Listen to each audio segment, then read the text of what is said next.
Broken heart syndrome is on the rise. That's according to a new study in JAMA Network Open that found 7.8% of Cleveland Clinic patients presenting with symptoms of a heart attack in March and April had the condition, also known as Takotsubo cardiomyopathy, up from 1.7% prior to the coronavirus. It's about a 4 to 5 time increase, says Grant Reed, MD, MSc, the senior author of the study. If you extrapolate that over an entire country, there's going to be many more patients coming in with this. Takotsubo, which can feel like a heart attack, is known to strike people after the death of a child or spouse, hence the nickname, broken heart syndrome. But people have also experienced stress-induced cardiomyopathy after surgery, public speaking, being held at gunpoint, the death of a pet, claustrophobia in an MRI machine, and even eating too much wasabi. Now, research suggests the stress of the pandemic is pushing some people's hearts to the breaking point. This is obviously an unprecedented event that people are dealing with in very different and very personal ways, Reed says. People are losing their jobs. People are going through really profound social isolation. And there's a lot of uncertainty. That stress can hurt your heart may seem like common sense. In 2005, when cardiologist Ilan Wittstein and his colleagues brought the condition to the masses in the New England Journal of Medicine, the authors wrote that the potentially lethal consequences of emotional stress are deeply rooted in folk wisdom, as reflected by phrases such as, scared to death, and, a broken heart. But it's taken some time for medicine to catch up. As doctors learn more about Takotsubo cardiomyopathy and other examples of stress's profound effect on the body, like the true extent of racism's impact on health and how the fight or flight response really can turn hair white overnight, they've started to develop new strategies to help survivors cope. This is obviously an unprecedented event that people are dealing with in very different and very personal ways. Japanese researchers first identified Takotsubo cardiomyopathy in 1990. The condition is characterized by a sudden physical or psychological stressor that likely releases a surge of hormones so strong it stuns certain heart muscles, preventing them from properly pumping blood.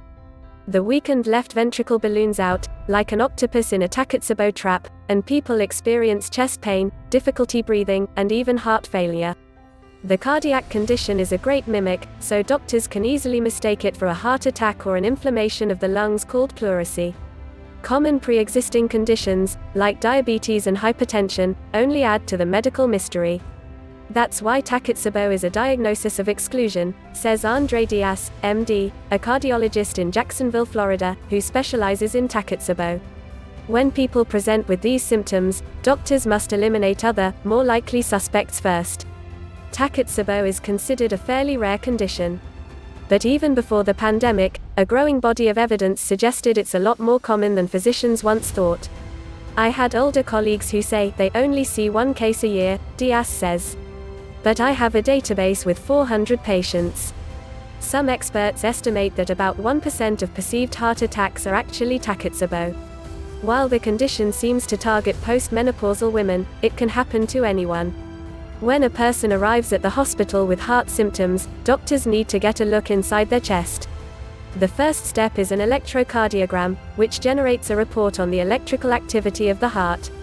Then, the person gets a blood test to evaluate the levels of troponin, a group of proteins in the heart, coursing through their body. While doctors wait for results, they typically treat the patient as though they're having a heart attack, which means lots of blood thinners to bypass blockages and nitroglycerin to open up the arteries. But the true confirmation of Takotsubo will likely come from an angiogram, an imaging technique that allows doctors to see the blood vessels and heart on an X-ray. If doctors don't find any blockages in the arteries or discover a ballooning octopus trap of a heart, then they know what they're dealing with. Takotsubo may be infamous for killing the broken-hearted, but Diaz estimates that more than 90% of people survive an episode of stress-induced cardiomyopathy. Still, the consequences linger. Some people require defibrillators to artificially stimulate their hearts. And Diaz knows of at least one person who needed a heart replacement due to the damage caused by Takotsubo. Each and every one of us is different, says Marsha Conger, a 68-year-old in Oregon, who had one bout of Takotsubo in January 2018. Usually, a Takotsubo patient's heart returns to its normal shape in a matter of days, but it often takes 3 or more months to fully heal.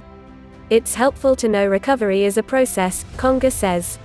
Tammy Sheridan Orlando, 50, had her first episode of Takotsubo cardiomyopathy at Disney World in June 2014. The New Jersey-based pharmacist had been under a lot of stress in recent years, with multiple family members in and out of the hospital. I jokingly said to my husband, if I didn't know any better, I'd think I was having a heart attack, Sheridan Orlando says. After 12 hours of heat, humidity, and roller coasters, it was no longer a laughing matter.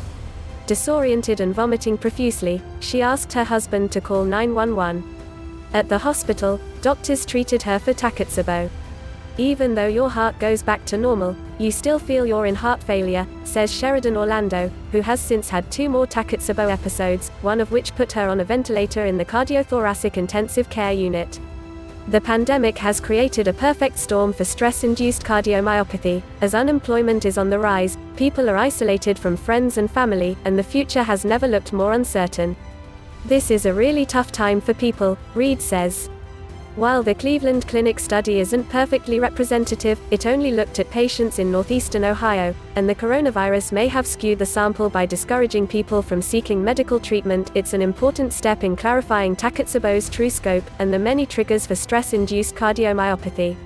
It's important to realize the mind-body connection, Reed says. When people say it's all in your head, that's not true. In recent years, advances in imaging technology have allowed doctors to identify more Takotsubo cases and learn more about the disease. For example, by using an imaging technique called an echocardiogram with strain imaging, Diaz has been able to show that while Takotsubo patients' hearts appear to function normally again, many have hidden issues. The heart globally looks fine, but there are some segments that aren't contracting well, he says. They're being pulled in by the other ones. That may explain why some people report chest pain, breathing difficulty, and other difficulties long after their heart appears to have returned to normal. Patients are also increasingly mobilized. Sheridan Orlando and Conga are 2 of more than 2,000 members of a Takotsubo support group on Facebook. There, survivors support each other and offer recommendations for cardiologists who are well versed in the lived reality of Takotsubo, not its mythology. But other questions remain. Researchers are still investigating whether or not there is a genetic component to Takotsubo. Sheridan Orlando's experience suggests there could be. Her mom and one of her brothers have had their own episodes of stress-induced cardiomyopathy. They're also curious about what causes some people's Takotsubo to come back, while others are one and done. And they're just beginning to investigate how to help patients with emotional triggers manage their stress. Medications like beta blockers and blood thinners can be important in recovery, but Diaz says it's important for people who experience Takotsubo to see a psychologist. Meditation and regular exercise can also help. I think there is a lot of depression and anxiety as people recover, he says. Because the condition can recur, people are scared of going back to their lives. Fortunately, with time to heal, the majority of people with Takotsubo will do just that.